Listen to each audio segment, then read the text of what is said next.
Tony Ferguson, Michael Chandler. Guys, there was 2 games being played here. There was 2 games being played and both guys won. Michael Chandler had to get his hand raised tonight. He was ranked in front of Tony, got better momentum than Tony. He's a year younger than Tony, and he's kind of the new face on the block. Even though he's an old veteran, just like Tony, he's brand new in the organization. Just one of these things. Chandler had to win this fight, period. Tony had not won a fight in a period of time, but some jerk within the media, I got to call the guy a jerk, because he called Tony out on this and said Tony hasn't even won a round. And then he dated it back. It was like 11 rounds, and Tony hadn't won one. Now, that's happened to plenty of other guys, but this is the first time ever that the media pulled somebody out and made it ugly. To the other side of the guy being the jerk, the guy was right. The guy that brought that up was right. And it brought up an interesting point. Because Tony does have a beautiful ranking, right? If you're ever top 10 in the world, that's something, if that makes a magazine, you're going to keep that magazine. And you're going to hope that your grandkids find it someday and see your name and come ask you about it. I mean, it's one of those things. It really is an accomplishment. Tony Ferguson is ranked number 7 in the world right now. But he didn't have to beat Michael Chandler tonight, did he? That's not what any of us needed to see. Tony Ferg fans might have wanted it.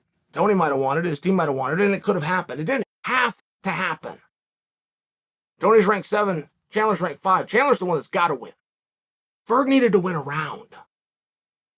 Ferg needed to look good. Ferg needed to look like he could do this again. Ferg needed to have punches thrown at him that he could get out of the way from, and kind of to show that speed.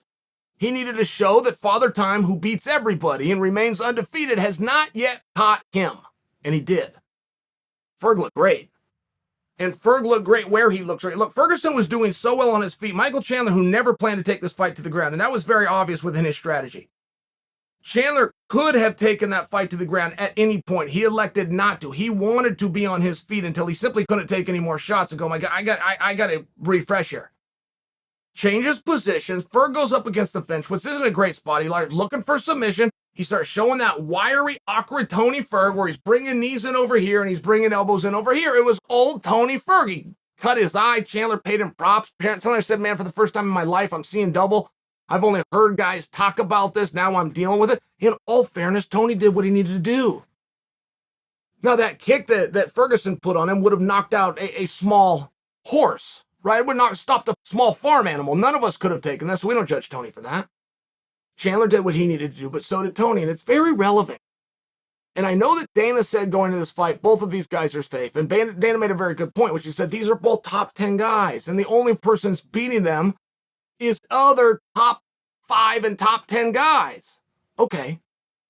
But we did need to see something, didn't we? And we saw it. It was a major win. Now, that kind of a knockout is always tough, and everybody can regroup, and everybody can raise the white flag. We all do it at some point. No problem if Tony did it now. But it's also not a problem if Tony doesn't do it now. I don't know how true that would have been if he would have gotten dominated for all 3 rounds. The fact that Tony Ferg was able to look so good on his feet, he was able to take a lot of shots, minus the one that he didn't, and then scramble that ability on the ground, not to mention his condition. He looked good. He looked happy to be there, and he was pretty fearless. Tony Ferg did all he needed to do tonight. Chandler decides to cap off the evening with a fantastic call-out, right? I mean, Chandler's hitting backflips while Tony's face down. I don't know how that goes. I've never put anybody face down like that, and I've never hit a back. I don't know how that goes. But that's a risky moment. Everybody gets caught up in that moment. You want to leave the impression of the audience good. You want to leave with some pats on the back. You want to try to grab some fans. So Chandler's doing his best to do that, but you got to juxtapose that against an athlete that potentially is not going to get up. Like, you don't know how that's going to end. Are they going to have to bring a stretcher in? Is Tony ever going to get it right? It's one of those really hard things. I don't judge Chandler in that moment. However, many of you did, and you now forgive him because that promo was so good. Look, Chandler went in a few different directions. You cannot do that. That cannot be done. You must get your troops and all point your cannons in one direction. Chandler went in 3, and they were all home runs. I've never seen that done before. Chandler went after Gaethje. He made sure to spread the butter around to Oliveira. And then he calls out Conor, adding to it 170 pounds, which was very tactical. I frankly don't predict any of those for Chandler. But that isn't Chandler's doing. Chandler has now set the table. Chandler left us with something to talk about. Chandler made the interwebs all abuzz. Chandler had a very close first round that he was never supposed to have, and it is a distant memory. This was a grand slam by Michael Chandler. It really was. And where he goes next and where he draws into, look, that's just as troubling as where does Tony go? It's one of those really hard things. You have one of the best guys in the world in Michael Chandler. He's 1-1 in his last 2. What do? Nobody wants to fight him.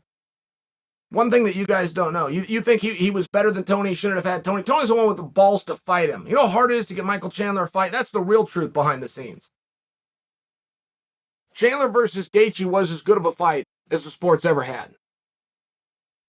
Does Gaethje go back in against Oliveira? Is it a situation of Benavidez and Figueiredo, or do you look for somebody new? Because he sure has positioned himself very well. It was a competitive fight against Tony Ferg. Look, I'm not really predicting that for you guys. But Chandler didn't have to go out there and get himself a fight tonight, contrary to popular belief. Chandler had to go out there and get himself attention and get himself some headlines and get himself some discussion for his next fight. It was great. It was a highlight. Chandler looked good. Chandler needs to believe, if I could give him one critique on his actual X's and O's of fighting, he needs to believe in his groundwork a little bit better. Michael Chandler's a really good fighter. Michael Chandler is a great competitor. And every now and then, even the great competitors can outthink themselves. Michael Chandler needs to close that distance with some hard shots, take you off the feet with a double leg, and beat the hell out of you until that doesn't work anymore. And when it doesn't, you go back to how he had the finish tonight. That's my advice. I think it serves him better. Overall, damn near a perfect night for MC.